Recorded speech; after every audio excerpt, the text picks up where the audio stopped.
Chapter है आपका coordination compound. Coordination chemistry start कर रहे हैं आज हम लोग। सबसे पहले समझते हैं कोऑर्डिनेशन कंपाउंड है क्या, डबल सॉल्ट क्या होता है, कोऑर्डिनेशन कंपाउंड क्या है। कॉम्प्लेक्स सॉल्ट बोलते हैं इसको, कॉम्प्लेक्स कंपाउंड बोलते हैं, कोऑर्डिनेशन कंपाउंड बोलते हैं। कॉम्प्लेक्स या कोऑर्डिनेशन, ये बोलने का क्या मतलब है कि किस तरीके से इसको इंटरप्रेट करेंगे, कैसे समझेंगे। इसमें हमें सबसे पहले समझना है कि कोऑर्डिनेशन कंपाउंड है क्या, उसके कौन कौन से पार्ट हैं, कैसे कैसे ये बनेगा। फिर उसके बाद हमें कोऑर्डिनेशन कंपाउंड का नोमेनक्लेचर सीखना है, मतलब नामकरण कैसे करेंगे, किस कंपाउंड का कैसे नाम लिखेंगे। फिर सेकंड पार्ट में हम लोग इसके सीखेंगे इसमें किस किस तरीके की आइसोमेरिज्म प्रेजेंट होती है, कैसी कैसी आइसोमेरिज्म हम इसमें देख सकते हैं। ज्योमेट्रिकल देखेंगे और स्ट्रक्चरल देखेंगे, और आफ्टर दैट फिर हमारे आ जाएगा कुछ एक दो थ्योरीज हैं, crystal field theory, valence bond theory, इन पे बेस्ड कुछ क्वेश्चंस आते हैं, उनकी हम लोग बात करेंगे।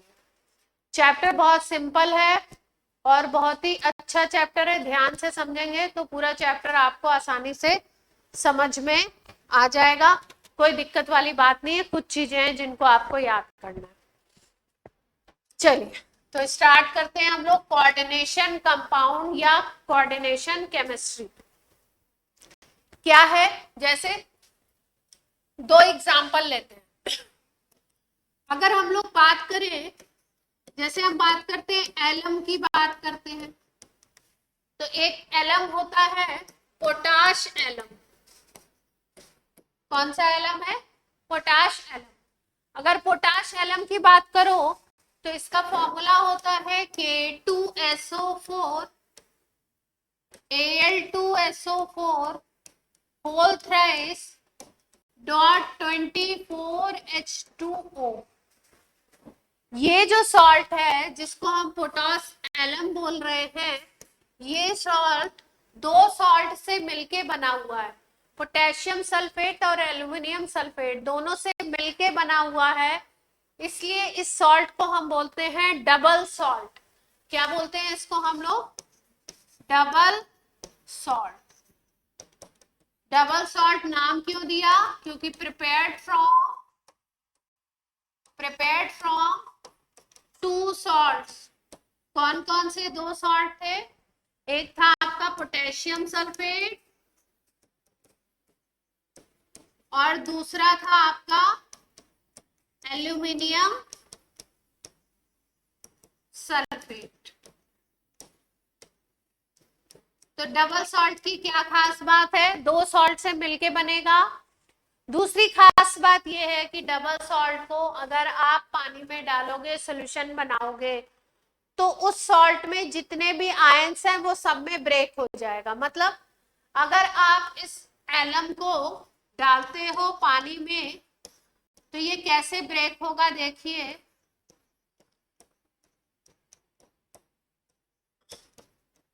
इसको अगर आपने वाटर में मिक्स कर दिया, पानी में आपने सॉल्यूशन इसका बना दिया, तो ये जितने आयंस से मिलके बना है सारे आयंस में डिवाइड हो जाएगा। ये कैसे डिवाइड होगा देखिए, आपको सॉल्यूशन में दिखाई देगा K+, आपको सॉल्यूशन में दिखाई देगा Al+3, आपको सॉल्यूशन में दिखाई देगा SO4-2, और वाटर तो है ही, तो H+ और OH- तो दिखेंगे ही दिखेंगे।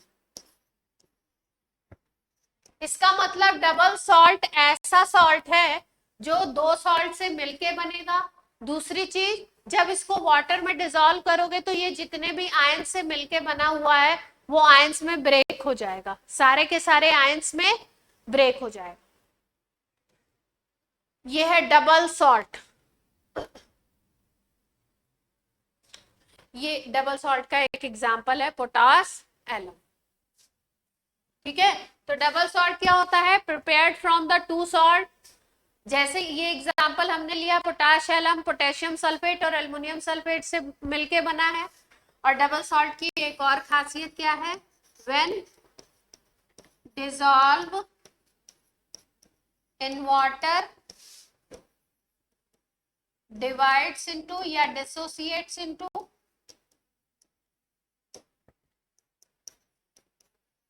कॉन्स्टिट्यूएंट आयंस, जितने भी आयन से वो मिलके बना है उसमें वो टूट जाएगा। एग्जाम्पल था पोटाश एलम, पोटाश एलम में पोटेशियम बनेगा, पानी में डिजोल्व करोगे तो एल्युमिनियम दिखाई देगा, सल्फेट दिखाई देगा, और पानी में डिजोल्व करो तो H+OH- तो होने ही। यहां तक की बात क्लियर है सबको?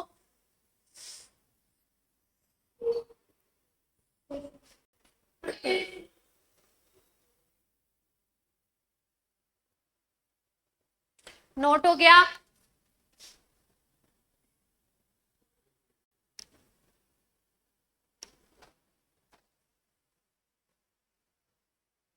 डबल सॉल्ट से स्टार्ट किया हमने।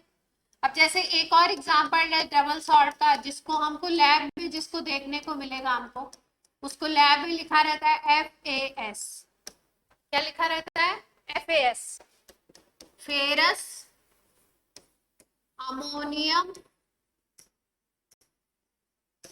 सल्फेट बोलते हैं, ferrous ammonium sulphate FAS। Lab में आपको मोर सॉल्ट के नाम से भी मिलेगा।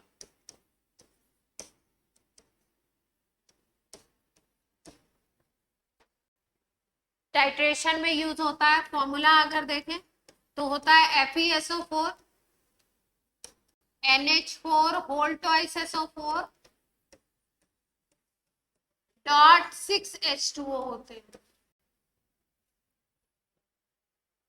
ये भी एक डबल सॉल्ट है क्योंकि FeSO4 और अमोनियम सल्फेट दो से मिलके बना हुआ है। जब इसको पानी में डिसॉल्व करोगे आप तो ये टूटता है Fe+2 NH4 प्लस SO4-2 में। H+OH- तो होगा ही, पानी है तो।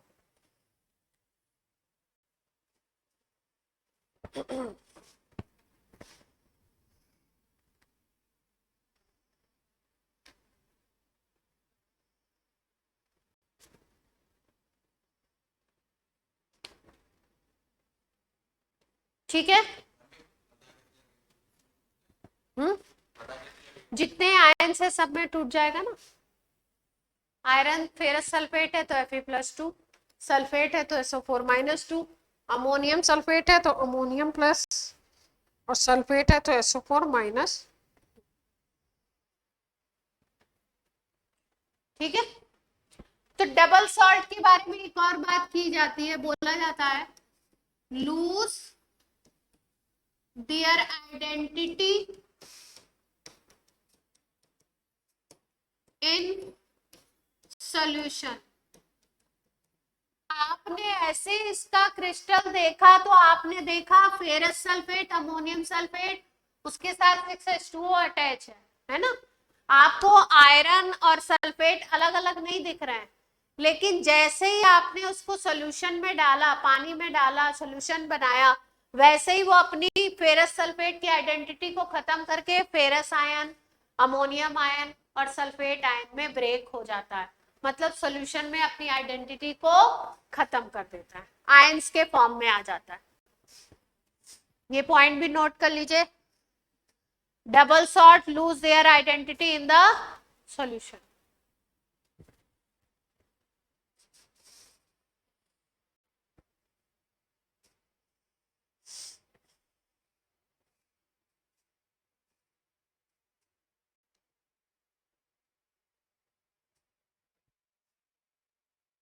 नोट कर लिया ये।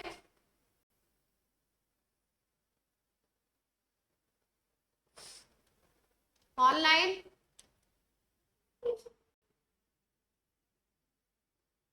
अब देखिए, अब आ जाते हैं अपने प्राइम टॉपिक पे, कोऑर्डिनेशन कंपाउंड। ये क्या चीज है, ये किस तरीके के सॉल्ट है, इनकी बात करते हैं। यही अपना प्राइम टॉपिक, या इसी को हम बोलते हैं complex.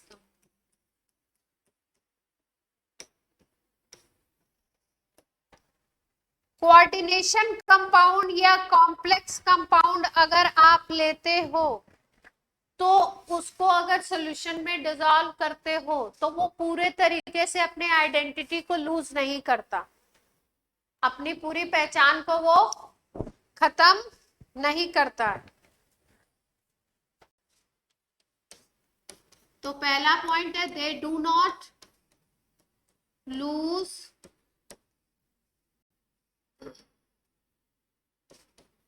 There identity in solution completely.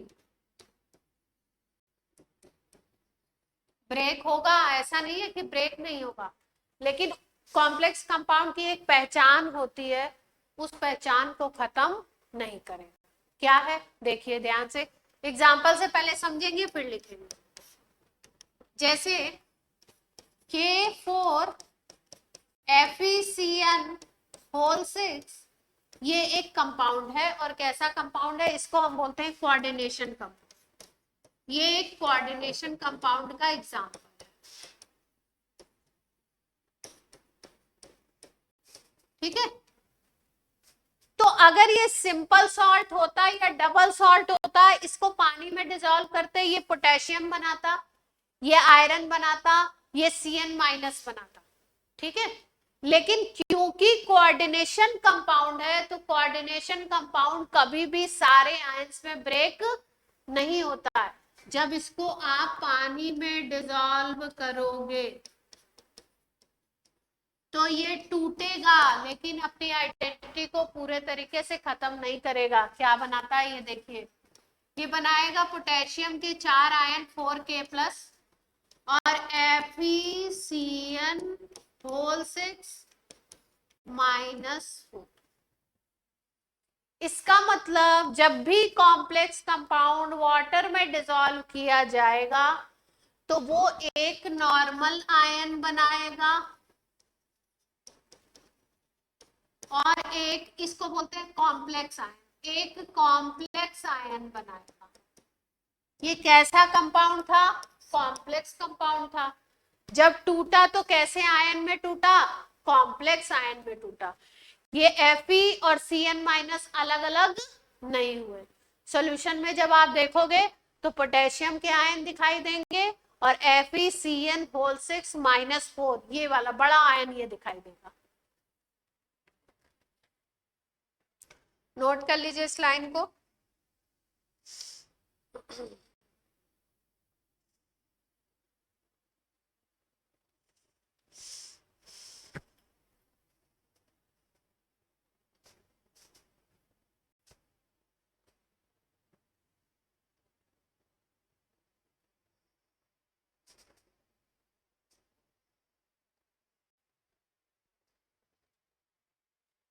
हो गया। अब ये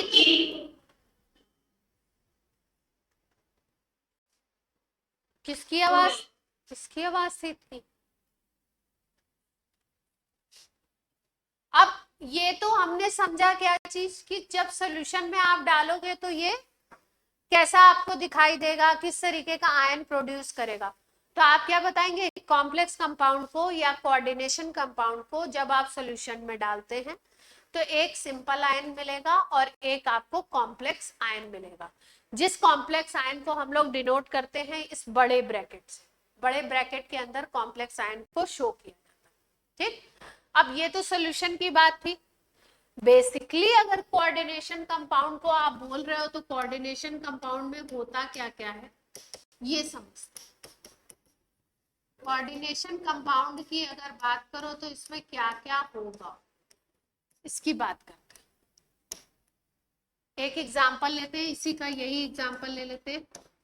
K4 FeCN होल 6, ये एक कोऑर्डिनेशन कंपाउंड कौन है ये?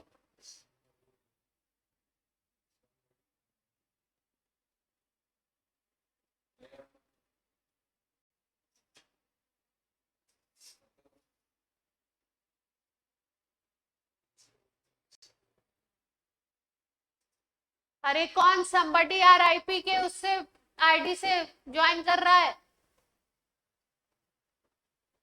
कौन है ये somebody RIP?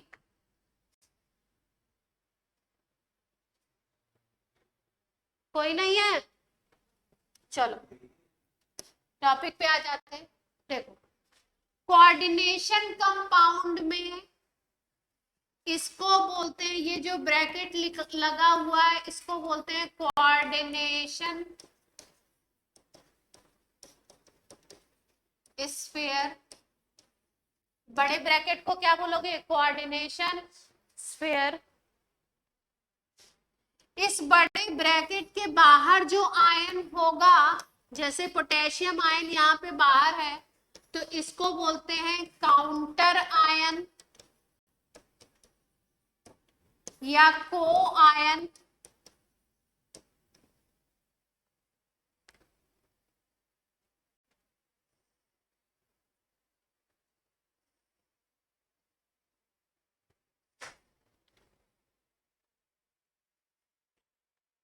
इसमें बीच में जो मेटल होगी, इस मेटल को हम बोलते हैं सेंट्रल मेटल। इस मेटल को क्या बोलते हैं हम? Central metal, CM.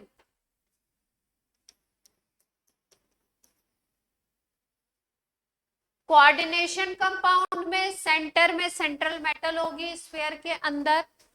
बाहर की तरफ जो आयन होगा उसको काउंटर आयन या को आयन बोलेंगे। इस स्फीयर के अंदर एक सेंट्रल मेटल है और उस सेंट्रल मेटल से या तो सिंगल एटम्स जुड़े हुए होंगे या ग्रुप ऑफ एटम्स जुड़े होंगे जो इस मेटल को इलेक्ट्रॉन पेयर देंगे। यहाँ पे जो ये जुड़ा हुआ है ग्रुप ऑफ एटम होगा, या एटम भी हो सकता है किसी केस में। इसको हम बोलते हैं, नाम देते हैं लिगेंड। क्या नाम देते हैं? Ligand.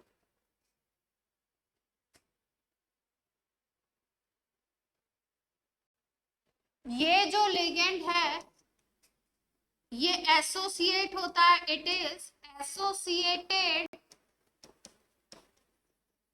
With central metal by coordinate bond. Coordinate bond बनाता है। और आपको पता है कोऑर्डिनेट बॉन्ड में एक एटम ऐसा होता है जो इलेक्ट्रॉन पेयर देता है और दूसरा एटम ऐसा होता है जो इलेक्ट्रॉन पेयर लेता है। कोऑर्डिनेट बॉन्ड की बेसिक डेफिनेशन यही है ना। तो यहाँ पे क्या होता है, ये जो लिगेंड है, जो सेंट्रल मेटल के साथ जो भी स्पीसीज अटैच है उसको बोलोगे लिगेंड, और वो क्या करेगा? कोऑर्डिनेट बॉन्ड बनाएगा सेंट्रल मेटल के साथ, और कोऑर्डिनेट बॉन्ड बनाने के लिए ये लोन पेयर को देगा सेंट्रल मेटल को। इसका मतलब ये जो लिगेंड है वो क्या कर रहे हैं? लोन पेयर डोनर है। ये लिगेंड क्या है? Lone pair donor. यहां तक कि कुछ बात क्लियर हुई?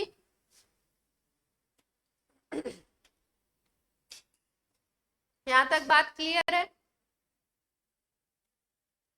ये लोन पेयर डोनर है और ये जो सेंट्रल मेटल है, अब Cn- अगर लोन पेयर दे रहा है आयरन को, तो आयरन लोन पेयर एक्सेप्टर होगा, तभी कोऑर्डिनेट बॉन्ड बन रहा है। तो ये सेंट्रल मेटल क्या होगी? Lone pair acceptor. और एसिड बेस थ्योरी में आपने पढ़ा है कि वो स्पीसीज जो लोन पेयर को एक्सेप्ट करती है उसको बोलते हैं लुईस एसिड, और वो स्पीसीज जो लोन पेयर को दे सकती है, किसी को देती है, उसको बोलते हैं हम लोग लुईस बेस। तो इसका मतलब सेंट्रल मेटल को यहाँ पे आप बोल सकते हो लुईस एसिड, और जिसको आप लिगेंड कह रहे हो, जो लोन पेयर दे रहा है, उसको क्या बोल सकते हो आप? Lewis base. मोटी मोटी बात कुछ समझ में आई? दिमाग में कुछ बैठा थोड़ा बहुत? बोले बच्चे? बच्चा पार्टी? कुछ दिमाग में बैठा? बैठ गया? एनसीईआरटी है किसी के पास अभी? है? लाओ जल्दी, लाओ जल्दी, ढना ढन दे दो ना, मैं तो बता दूंगा।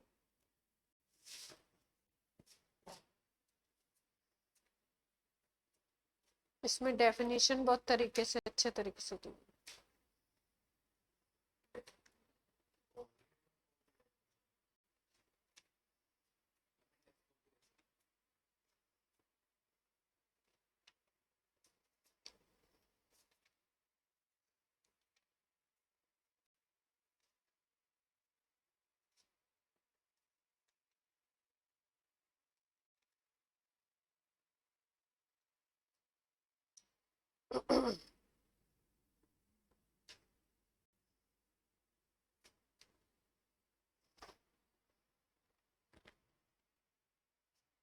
चलिए, अब बात आपको समझ में आ गई, तो आप क्या करेंगे? आप थोड़ा सा कुछ बेसिक डेफिनेशंस लिख लेते हैं इसकी, कोऑर्डिनेट कंपाउंड की कुछ बेसिक चीजें लिखते हैं। पहला पॉइंट लिखिए, कोऑर्डिनेशन एंटाइटी। कोऑर्डिनेशन एंटाइटी क्या है भाई? Coordination entity,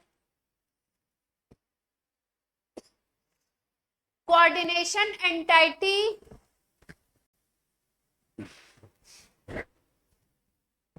constitutes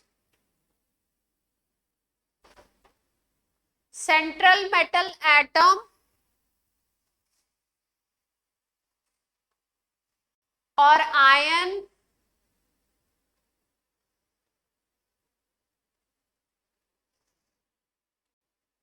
bonded to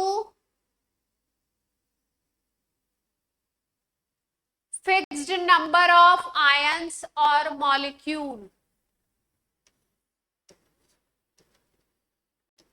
It constitutes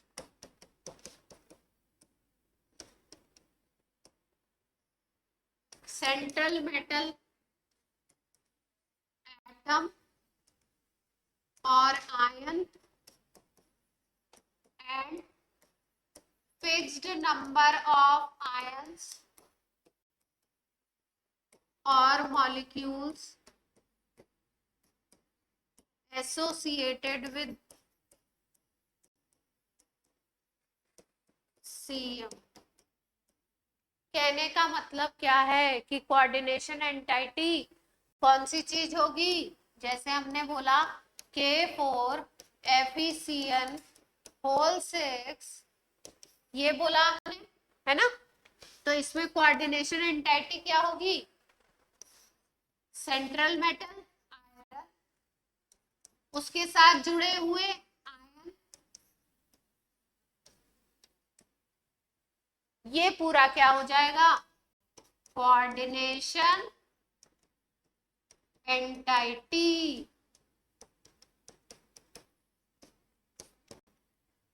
क्या क्या है इसमें? सेंट्रल मेटल है और उससे जुड़े हुए ये आयन है, जिनको हमने क्या बोला है? लिगेंड। क्लियर है बात? बोले बच्चों?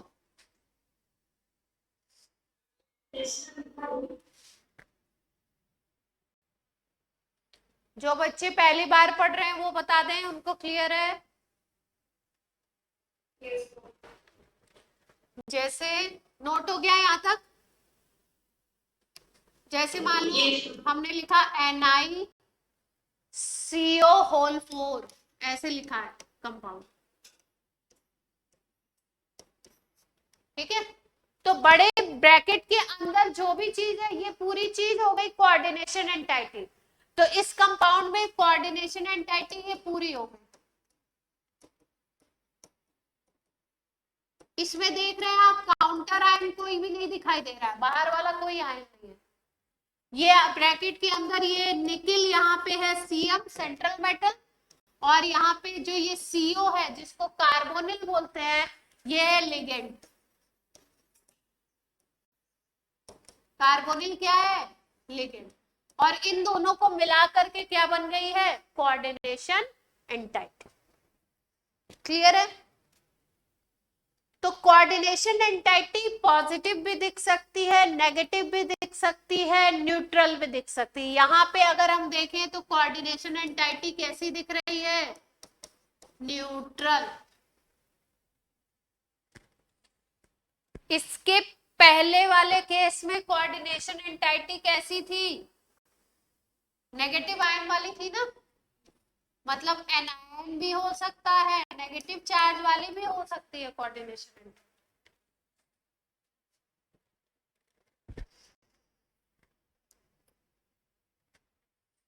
पॉजिटिव चार्ज भी दिख सकता है। कोऑर्डिनेशन एंटाइटी का फिक्स नहीं है, कहीं पे ये किसी कंपाउंड में न्यूट्रल, किसी में पॉजिटिव, किसी में नेगेटिव दिखती है। तो अभी नेगेटिव और न्यूट्रल का एग्जांपल लिया, जैसे मान लीजिए पॉजिटिव का एग्जांपल लेना है तो देखने को मिलता है कोबाल्ट और अमोनिया बनाते हैं, ये देखिए पॉजिटिव एंटाइटी है। तो आप कह सकते हो कैटायनिक कोऑर्डिनेशन एंटाइटी। अलग अलग कंपाउंड में अलग अलग तरीके की देखने को मिल सकती।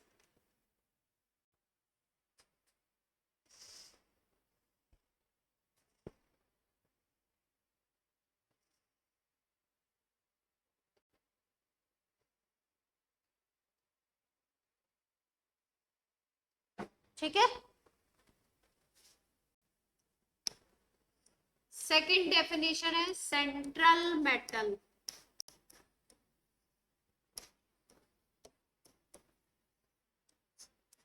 सेकंड है सेंट्रल मेटल, या सेंट्रल एटम भी लिख सकते हैं,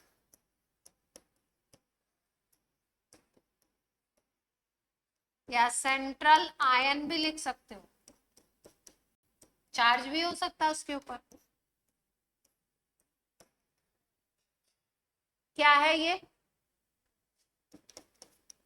इन कोऑर्डिनेशन एंटाइटी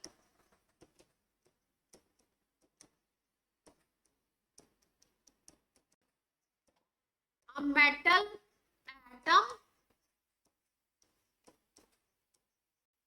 और मेटल आयन, एक मेटल एटम भी हो सकता है, एक मेटल आयन भी हो सकता है,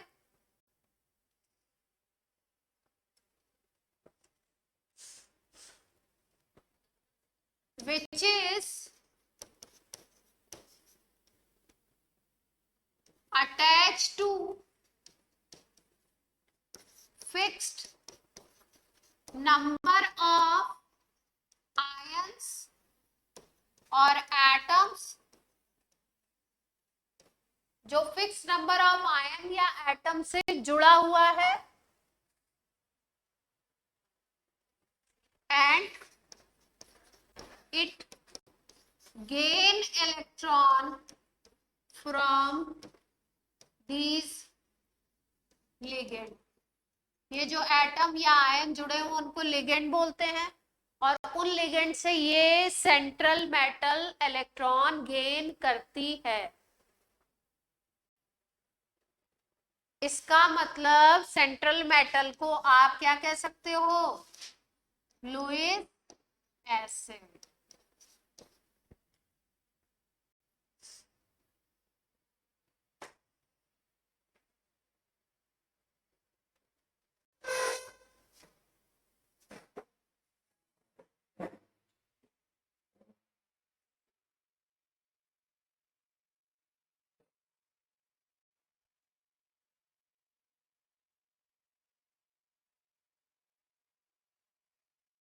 जैसे मान लो एग्जाम्पल लेते हैं, ये नोट हो गया सबका।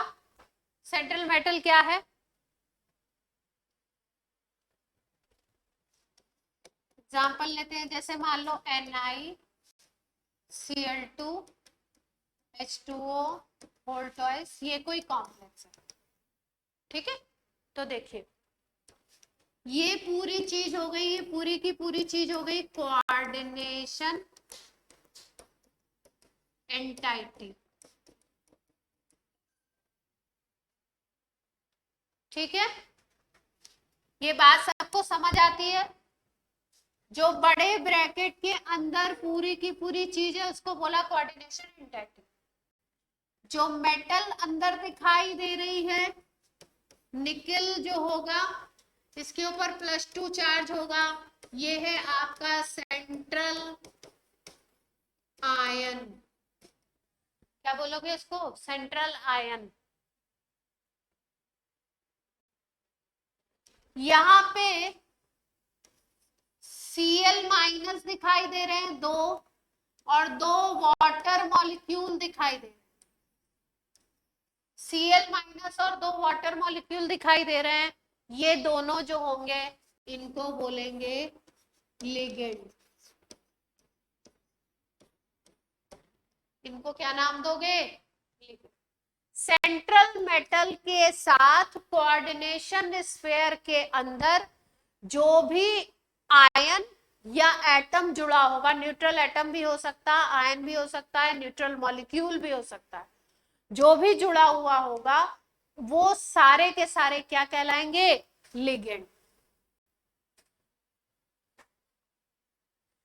नोट कर लीजिए इतना।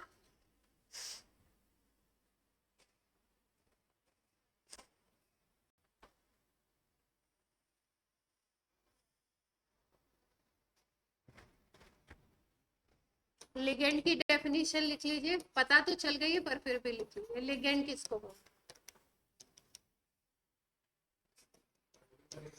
इन कोऑर्डिनेशन, हाँ बेटा,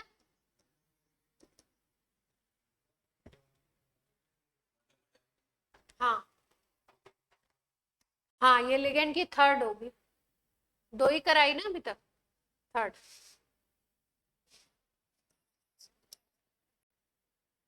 इन कोऑर्डिनेशन एंटाइटी एटम और ion which are attached to central atom and give lone pair electron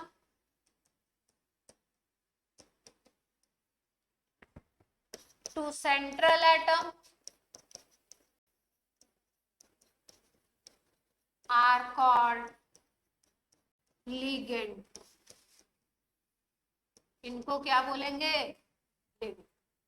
जैसे अगर इस कंपाउंड में ये जो ऊपर लिखा हुआ है NiCl2H2O होल ट्वाइस, इसमें पूछा जाए सेंट्रल मेटल कौन सी है तो आप बताओगे निकेल, निकेल +2।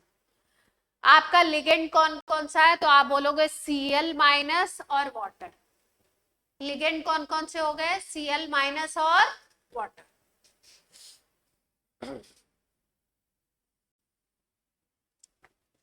क्लियर है बात बच्चों यहां तक की?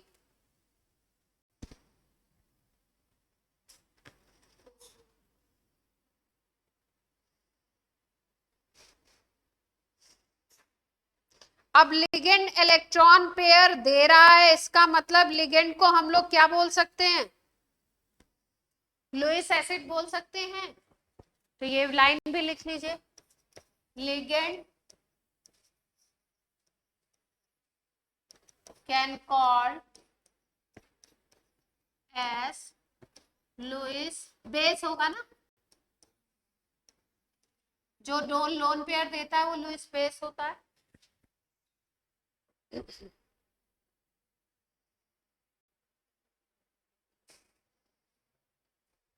हाँ, हम्म, हम्म,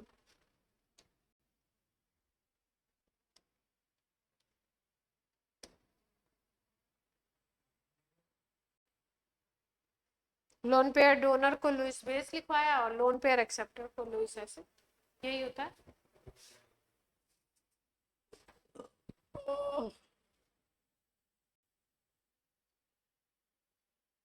यहां तक की बात सबको क्लियर है? Yes, ma'am.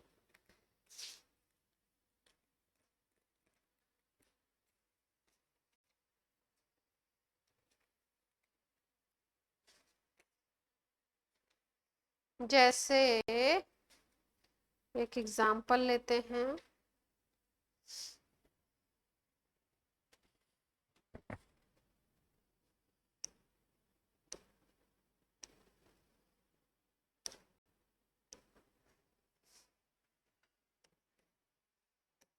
Complex ion, heading डालिए, फोर्थ होगा ना, complex ion.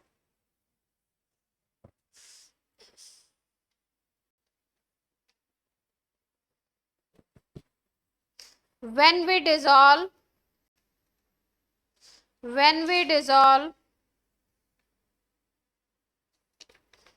coordination compound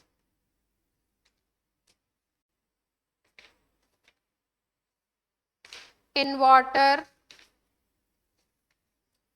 when we dissolve coordination compound in water,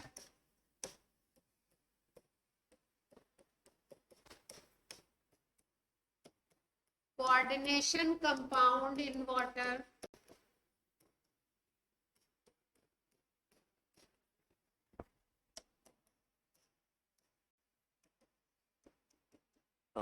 ion which is formed other than counter ion, counter ion के अलावा जो आयन बनता है, which is written in big bracket called complex ion.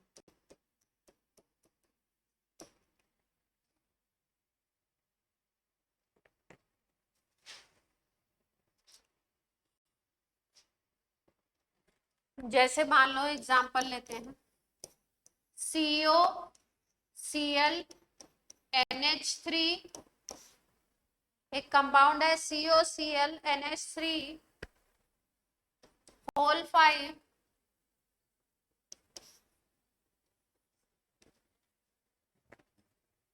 Cl2, ठीक है।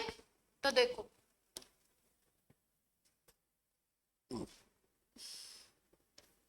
ये cobalt हो गया central metal,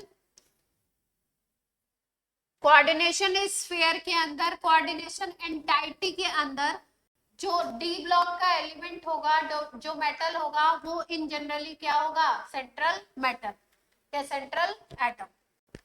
cobalt central atom हो गया। क्लोरीन और अमोनिया ये दोनों क्या हो गए, लिगेंड्स।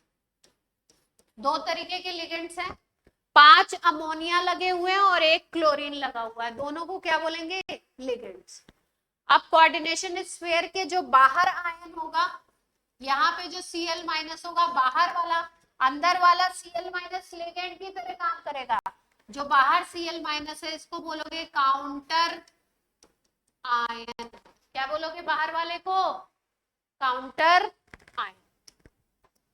जब ये ब्रेक होगा तो कॉम्प्लेक्स आयन बनाएगा।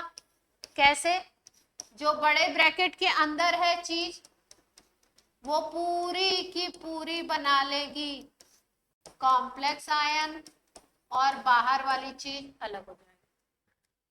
तो ये बनेगा आपका पूरा का पूरा क्या,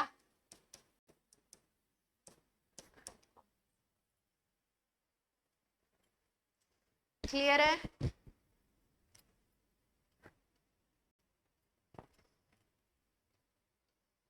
बोले बच्चे लोग?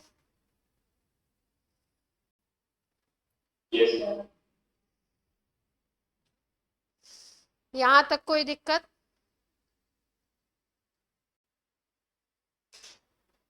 कॉम्प्लेक्स आयन समझ में आ गया, कोऑर्डिनेशन एंटाइटी समझ आ गई, काउंटर आयन समझ में आ गया, और लिगेंड समझ में आ गया, सेंट्रल मेटल समझ में आ गया। यहां तक बात सारे पॉइंट क्लियर है?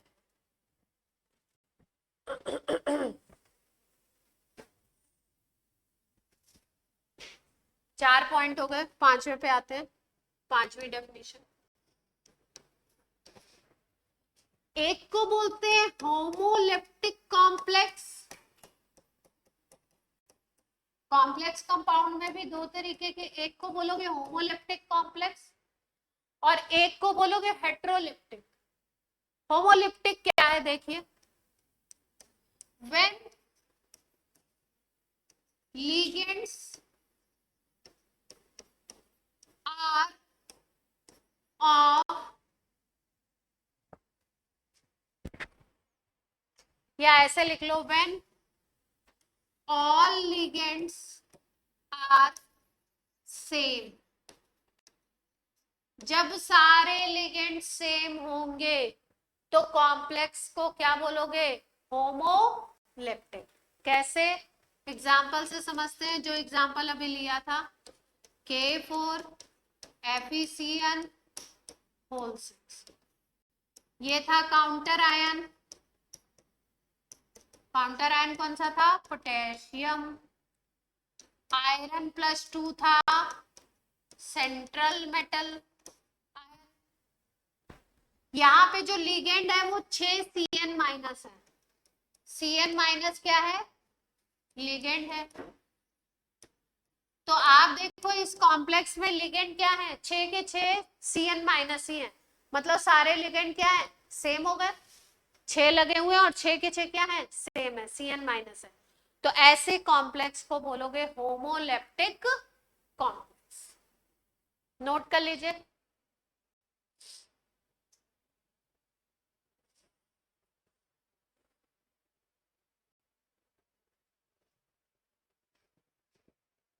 When all ligands are same तो उसको बोलोगे होमोलिप्टिक कॉम्प्लेक्स। होमो का मतलब सेम होता है। और दूसरा है आपका हेट्रोलिप्टिक। हेट्रोलिप्टिक में क्या होगा देखिए, हेट्रोलिप्टिक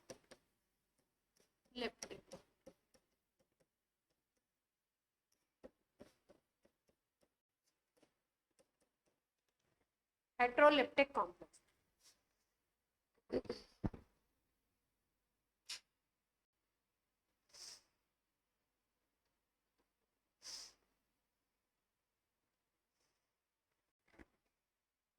When ligands attach to central atom are of 2 or more than 2 kind, 2 या 2 से ज्यादा तरह के अगर लिगेंड लगे हुए हैं तो क्या बोलोगे आप उसको, उस कॉम्प्लेक्स को? हेट्रोलिप्टिक कॉम्प्लेक्स। हेट्रोलिप्टिक केस का एग्जांपल जो अभी पहले लिया था वो भी ले सकते हैं, दूसरा भी ले सकते हैं। अभी कौन सा लिया था हमने? एक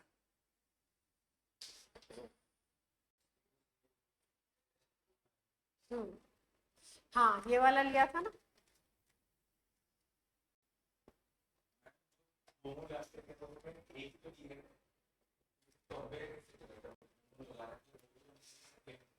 छह थे ना, देखो Cn- 6 लगे थे, 6 के 6, 6 के 6 सब Cn- है, तो होमोलिप्टिक हो गया। अलग अलग लगा दोगे तो अलग अलग हो जाएगा। जैसे अभी एग्जांपल लिया था हम लोगों ने, कौन सा? COCl NH3 होल 5, ये लिया था ना।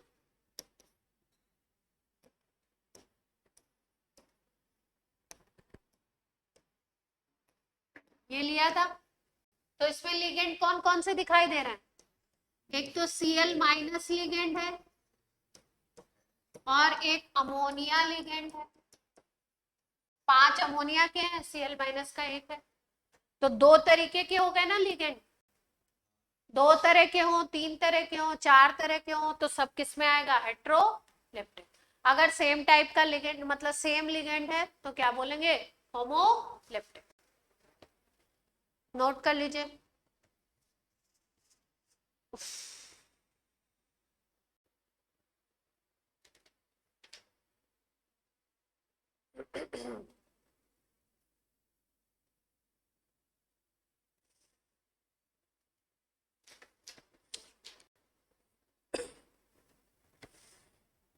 यहां तक नोट हो गया हेट्रोलिप्टिक तक?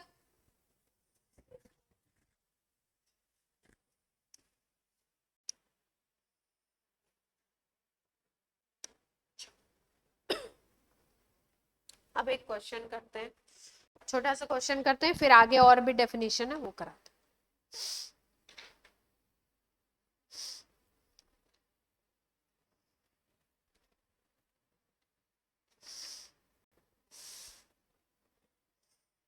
देखो, जैसे एक एग्जांपल लेते हैं, ध्यान से देखो।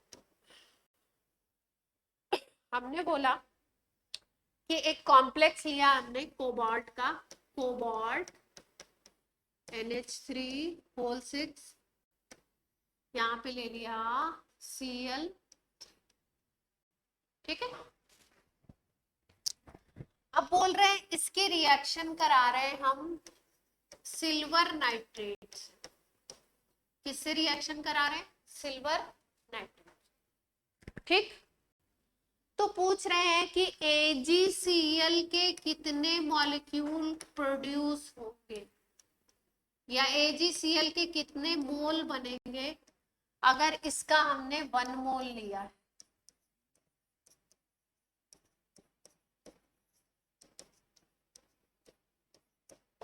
ठीक है,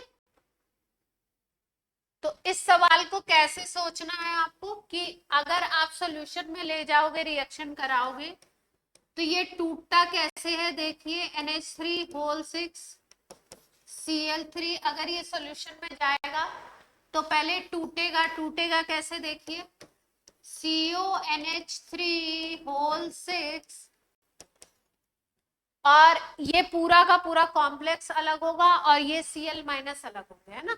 तो Cl माइनस पे आपको पता है कि -1 चार्ज होता है, 3Cl माइनस बनेगा।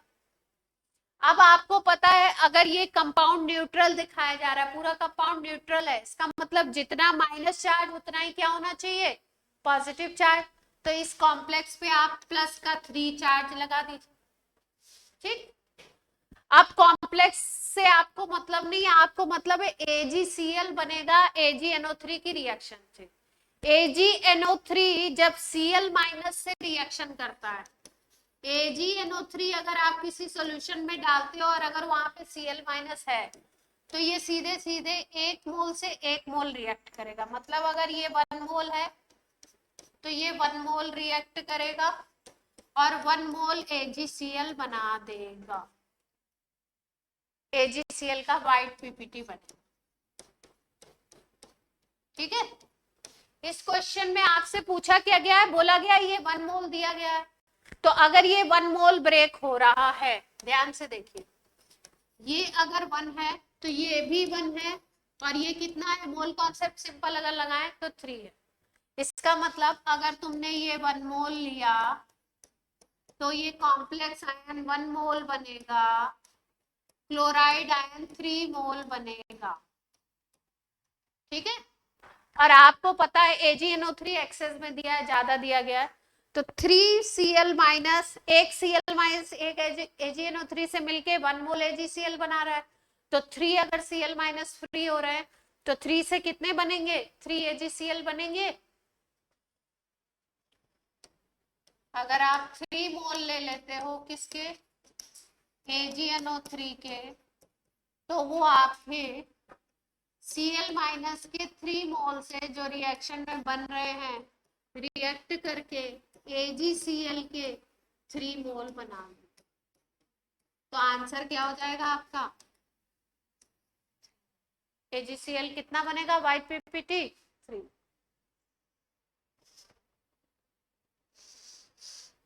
यहां तक बात क्लियर है?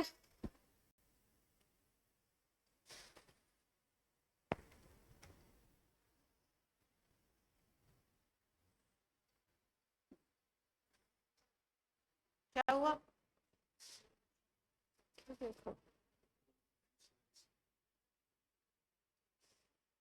बोले बच्चों, सवाल क्लियर हुआ? Yes, ma'am.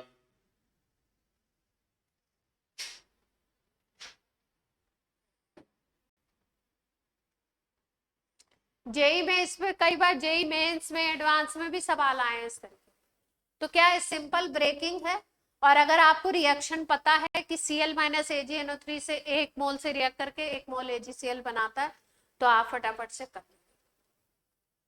अगर नहीं मालूम है तो फिर क्या होगा, ट्रेन अटक जाएगी अपनी।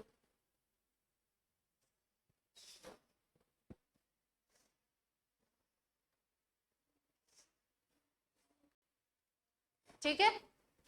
कंपाउंड की ब्रेकिंग कैसे करते हैं? कंपाउंड की ब्रेकिंग मतलब कॉम्प्लेक्स आयन के ऊपर चार्ज कैसे लगाते हैं, क्या देख के लगाते हैं? आपको सोचना है, अगर बाहर वाले आयन का चार्ज आपको पता है तो इसके ऊपर आराम से चार्ज लगा सकते हो। बाहर वाले का जितना माइनस यहाँ पे आया उतना इस पे प्लस हो जाए।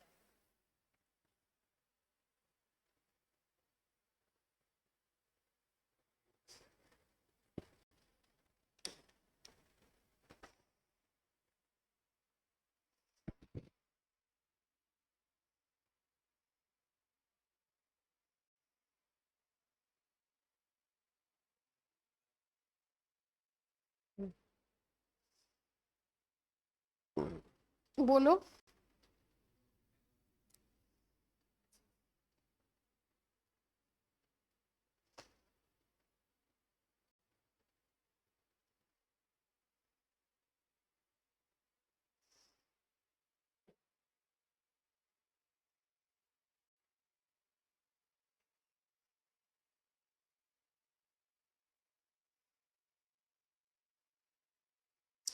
सवाल करेंगे इस पे एक और। 23 में आया हुआ क्वेश्चन है इसी कॉन्सेप्ट पे। कौन कौन करने के लिए तैयार है?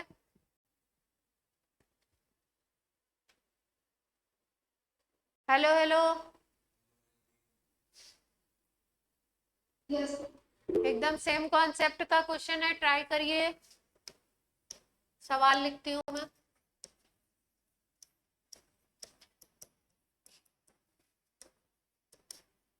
पहले भी आए हुए हैं, अभी भी आया है।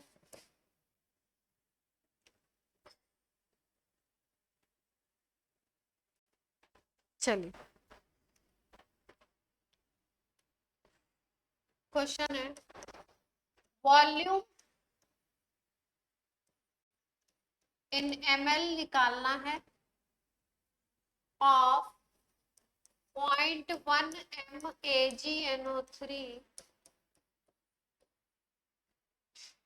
required for complete neutralization, complete precipitation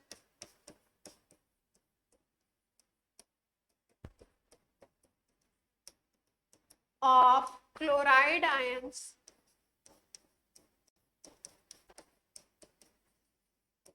present in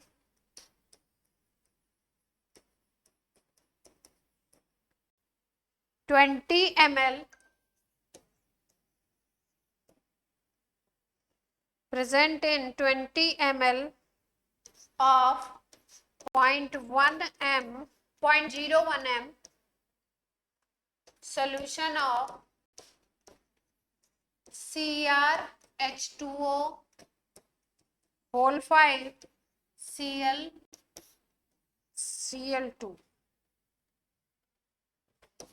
as silver chloride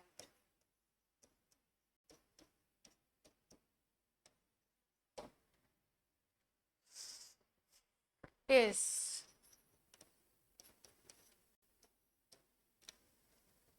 सवाल समझा दूं?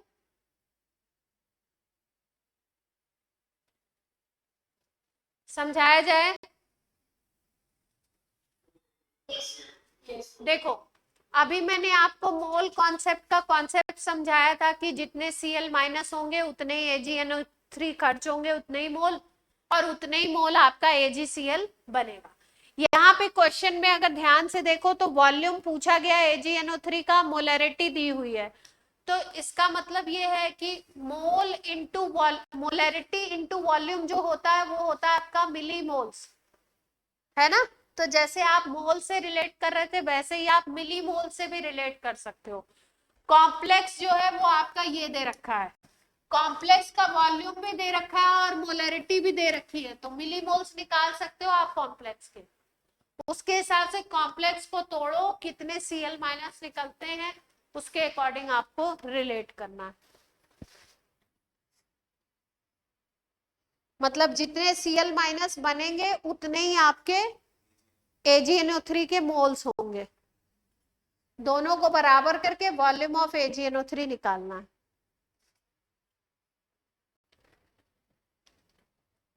क्वेश्चन आया है मेंस में, लेकिन दो कॉन्सेप्ट को मिक्स किया गया है, मोल कॉन्सेप्ट और कोऑर्डिनेशन। कोशिश करें क्वेश्चन की लैंग्वेज को आराम से पढ़ें, कॉन्सेप्ट मैंने बता दिया है, ट्राई करें। हर्ष करो, इजी है बिल्कुल। तन्मय कीजिए। मोल से रिलेट करना सिखा दिया है, मोल निकालना आपको पता ही है, मोलैरिटी इनटू वॉल्यूम।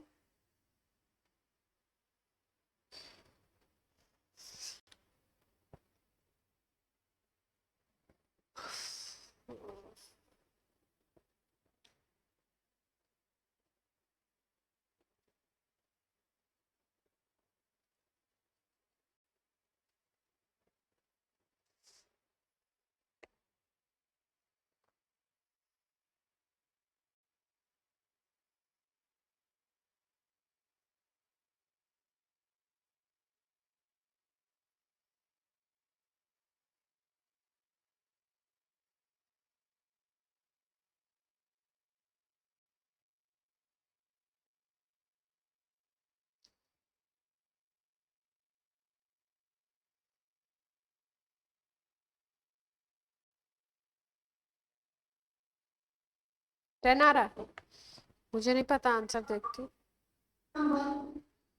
कितना आ रहा है बच्चे।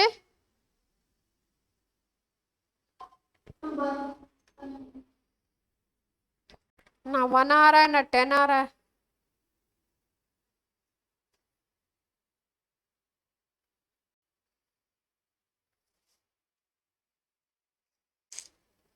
निकाला जाए, बताऊं मैं?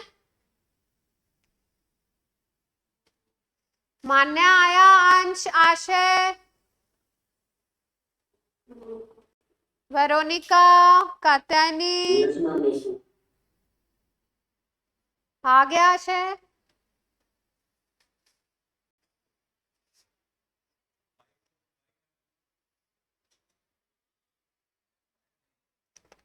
चलो मैं बताती हूँ। देखो, कॉन्सेंट्रेशन किसकी दे रखी है? इस सॉल्ट की दे रखी है, इसके सॉल्यूशन की। तो इसका मतलब इसका तो मोल हम निकाल सकते हैं ना, मिली मोल निकाल सकते हैं। क्या कहते हो? कॉम्प्लेक्स है CrH2O होल 5 Cl, बाहर की तरफ Cl2। इसका कॉम्प्लेक्स के सॉल्यूशन का क्या क्या दे रखा है आपको? एक तो मोलैरिटी दे रखी है कितनी, 0.01, है ना। और वॉल्यूम कितना दे रखा है इसका, 20 ml। तो आपको पता है कि m इंटू वी जब करते हैं तो आ जाता है मिली मोल्स। तो इस कंपाउंड के मिली मोल्स निकाल सकते हैं। 0.01 इंटू 20 कर दिया तो मिली मोल्स आ गए। कितने मिली मोल्स आए बताओ जल्दी से।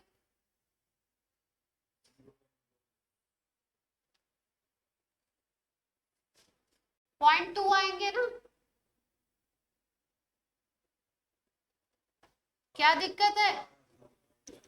20 इंटू 10⁻⁻² हो गया, तो 0.2 ही आ गए सीधे सीधे मिली मोल्स। अब इस कंपाउंड के सॉल्यूशन के मिलीमोल्स आपको पता है, अब तोड़ लो इसको, कहाँ दिक्कत आ रही है, तोड़ देते हैं। जो कॉम्प्लेक्स वाली चीज है वो तो ऐसे के ऐसी बनी रहेगी और क्लोराइड बाहर चला जाएगा।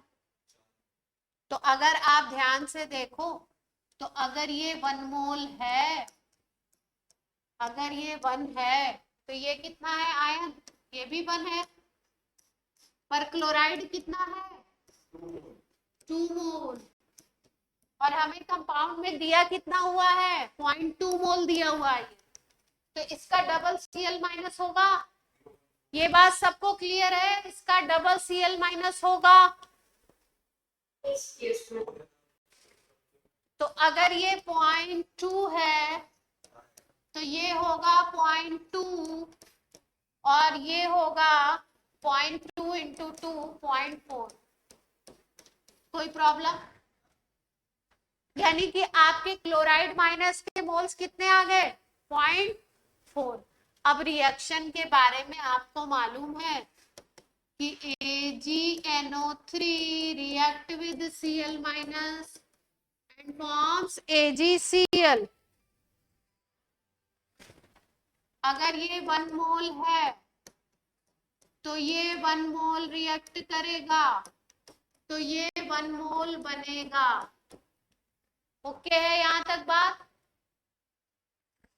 अब आपको पता है Cl माइनस के आपने कितने मोल निकाल लिए 0.4 मिली मोल निकाले, ठीक है, तो ये 0.4 मिली मोल बनेगा, बराबर है ना। और ये कितना यूज होगा 0.4 मिली मोल्स। कोई दिक्कत?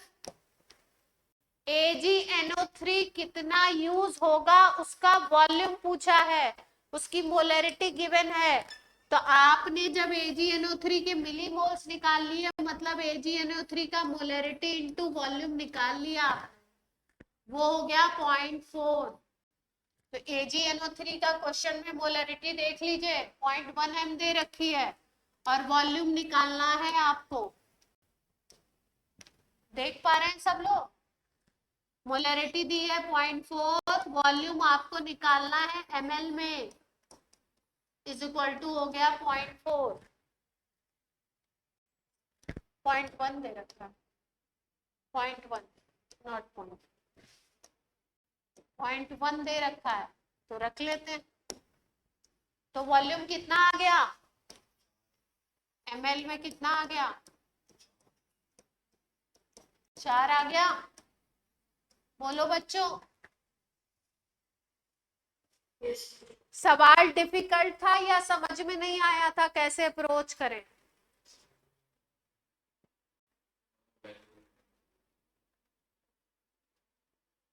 आपको क्वेश्चन को थोड़ा सा क्या किया था, हल्का सा घुमा के पूछ लिया था आपसे। AgCl के प्रेसिपिटेट के हिसाब से पूछ लिया था AgNO3 कितना यूज होगा, उसका वॉल्यूम पूछ लिया, मोल ओल नहीं पूछा। मोल सीधे पूछता तो आप क्या बोलते? जितना Cl माइनस है उतना ही AgNO3 के मोल लगेंगे। हाँ वो भी बोलिए।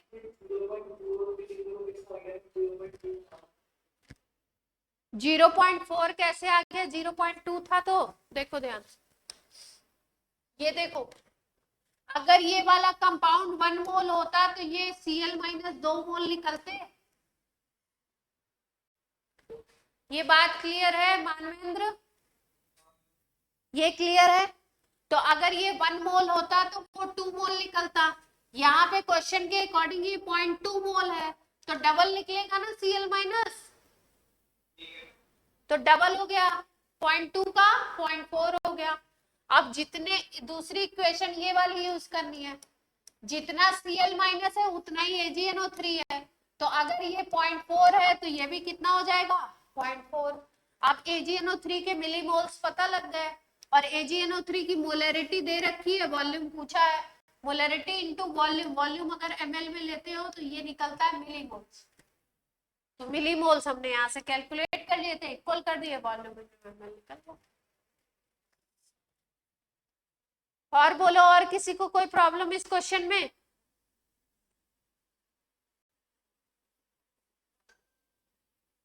हेलो हेलो, क्लियर है सबको? वेरोनिका आ गया? शर्मा जी?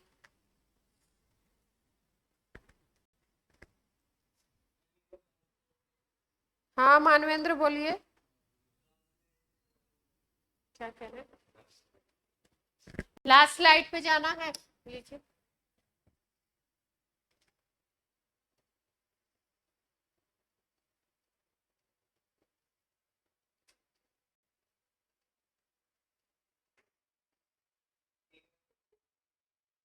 सही है, हो गया।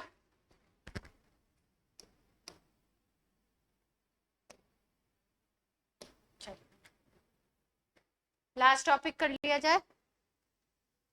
अरे मतलब आज की क्लास का लास्ट टॉपिक कर लिया, चैप्टर का नहीं।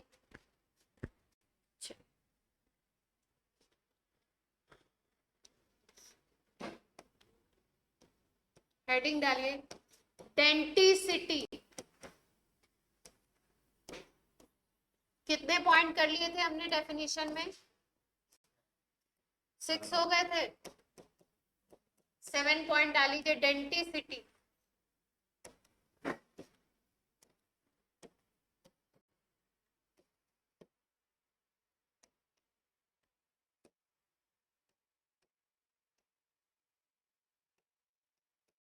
डेंटिसिटी,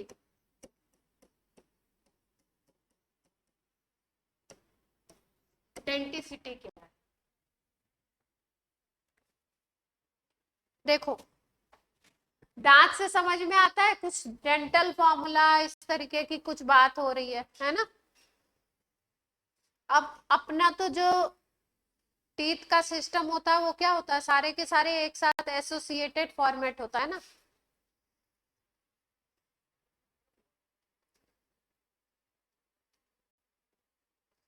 जैसे मान लो सपोज, अब दांत छोड़ो, दांत से समझाएंगे तो आप अजीब सा समझोगे, आराम से समझो। जैसे मान लीजिए कि ये कोई स्ट्रक्चर है, ठीक है, ये इसके कैप्चरिंग डिवाइस है। मतलब कोई सब्सटेंस अगर रखा हुआ है तो थंब से कैप्चर करेगा, यहाँ से कैप्चर कर सकता है, इसको यूज करके, इसको यूज करके कैप्चर कर सकता है किसी चीज को, कोई इसको, कोई इसको, है ना? कोई ऐसा भी हो सकता है जो पांचों ये फिंगर्स को यूज करके किसी चीज को कैप्चर करे, ठीक है? कोई 2 को यूज करके, कोई 3 को, कोई 4 को, कोई पांचों को यूज करके, कोई 1 को भी यूज करके। ये मतलब ये उंगली मत समझिए, ये कोई डिवाइस है हमारे पास, ठीक? तो जैसे एक साइड से अगर कैप्चर कर रहा है, एक ही साइड है उसके पास, तो उसको बोलेंगे कि उसकी डेंटिसिटी 1 हो गई। 2 साइड से कर रहा है तो 2 हो गई, 3 हो गया तो 3 बोलेंगे, ट्राई, है ना? तो डेंटिसिटी एग्जैक्टली है क्या, देखो ध्यान से।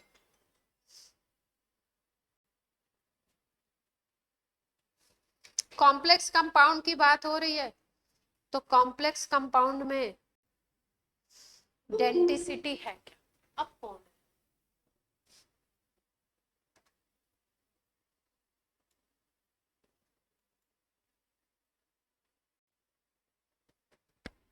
चलिए, डेंटिसिटी का क्या मतलब है, देखिए, इन ligand number of donor atom, ligand में नंबर ऑफ डोनर एटम जो होता है इज कॉल्ड डेंटिसिटी।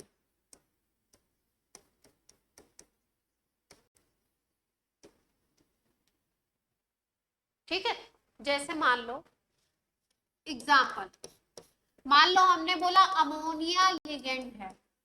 अमोनिया कैसे काम करेगा? लिगेंड। तो अमोनिया में होता क्या है, नाइट्रोजन एटम के पास एक लोन पेयर होता है। अगर हम बोले इसमें, तो इसमें हम बोलेंगे nitrogen atom is donor. Nitrogen atom क्या है? डोनर। एक ही एटम ऐसा है इस मॉलिक्यूल में जो डोनर है, तो इस लिगेंड के लिए अगर हम बोलें कि इसकी डेंसिटी कितनी है तो बोलेंगे 1। डेंसिटी क्या बोलेंगे इसकी? 1।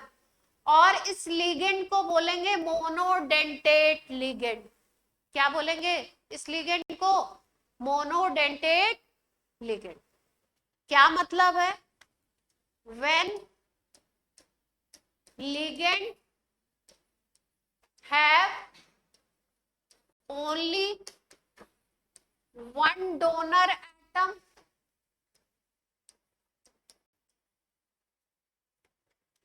एक डोनर एटम है, then it is called monodentate ligand.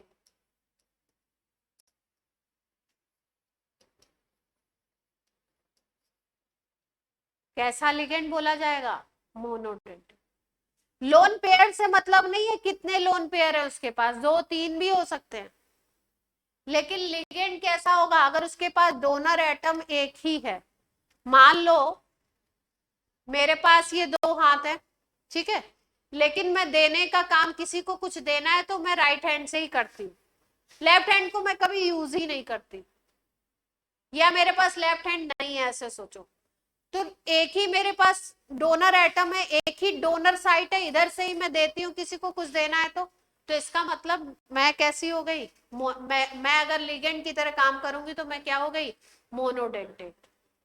यानी कि मेरे पास कितने भी एटम है, अमोनिया में अगर देखो आप तो एक नाइट्रोजन एटम है, 3 हाइड्रोजन एटम है, उसमें से केवल एक एटम ऐसा है जो इलेक्ट्रॉन पेयर देता है किसी को।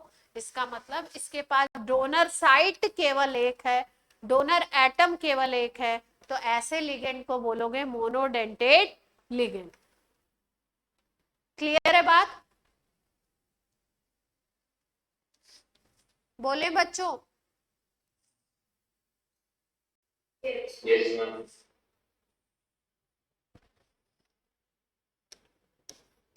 जैसे मान लो वाटर मॉलिक्यूल, तो वाटर में ऑक्सीजन के ऊपर 2 लोन पेयर है ना।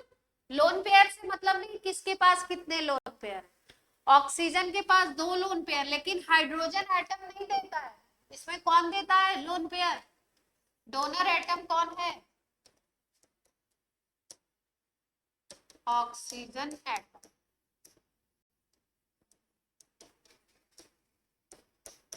मतलब डोनर एटम का नंबर अगर 1 है तो ऐसे लिगेंड को क्या बोलोगे? मोनोडेंटेट।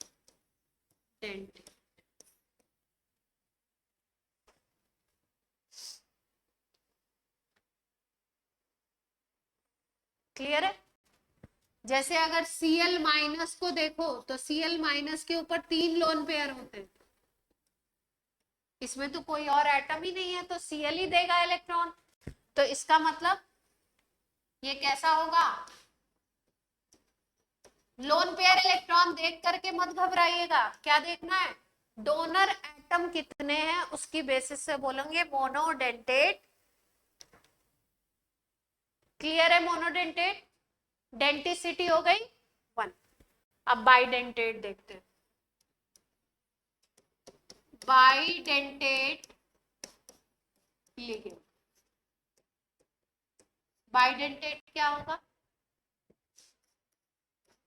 1 मॉलिक्यूल अगर लिगेंड का लेते हो, इन 1 molecule of ligand 2 donor atom,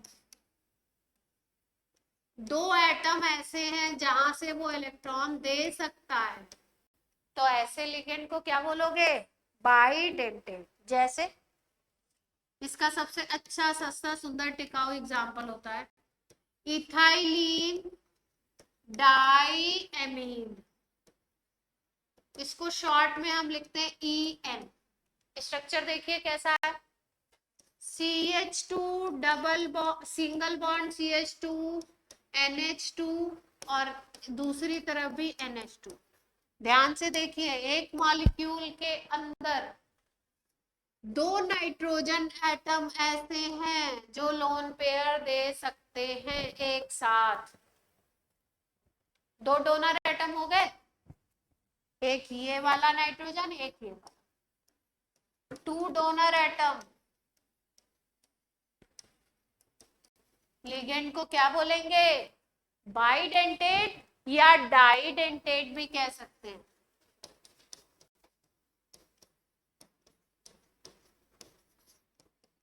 by या नोट कर लीजिए। लिगेंड के एक मॉलिक्यूल में अगर दो डोनर एटम है, दो डोनर साइट है, तो क्या बोलेंगे उसको? Bidentate ligand.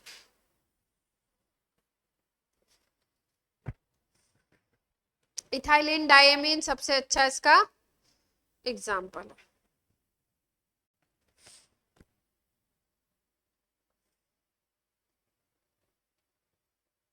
टाइम बोलिए।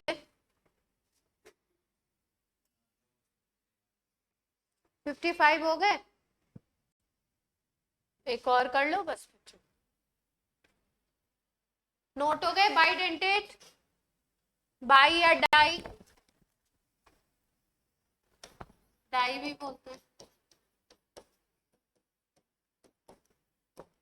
इसके बाद आएगा पॉली,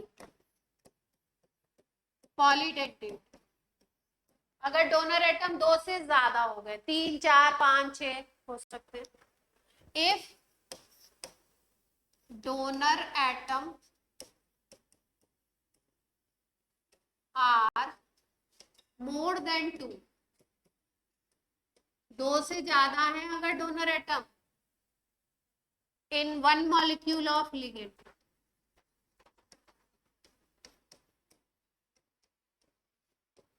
तो क्या बोलोगे इसको? पॉलीडेंटेट। क्या बोलेंगे? पॉलीडेंटेट। ठीक है। पॉलीडेंटेट में बहुत सारी कैटेगरी आ सकती है। ट्राइडेंटेट आ सकता है, टेट्राडेंटेट आ सकता है। जितने डोनर एटम होंगे उसके बेसिस पे, 4 हो गए तो पेंटा,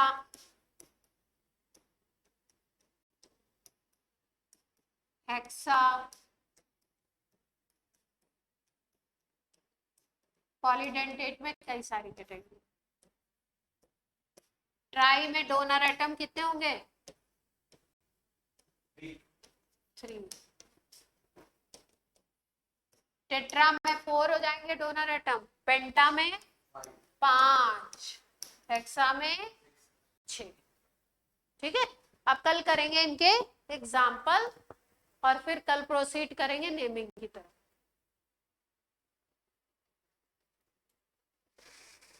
आज की क्लास होती है आपकी ऑफ।